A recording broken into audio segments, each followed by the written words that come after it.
Hi, I'm James, Computer Hardware Training Coordinator for InterConnection, and I'm going to show you how to replace your Inkjet printer cartridge. All right, when you open the door of your Inkjet printer, what it's going to do is it's going to center your Inkjet cartridges so they're in a configuration where you can remove and replace them, like so. First thing you want to do is lift the flap, unlocking the cartridge.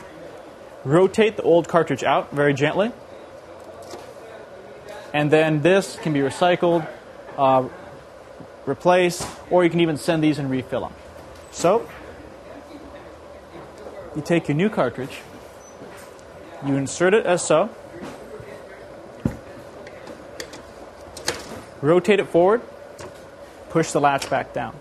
Now when you buy these brand new, they're going to have a little film on them, right on the contacts, right here, and you want to take that off. They put that on in the factory because these are very sensitive and they don't want them to be damaged in the shipping process. So be sure you peel that off and don't touch the contacts.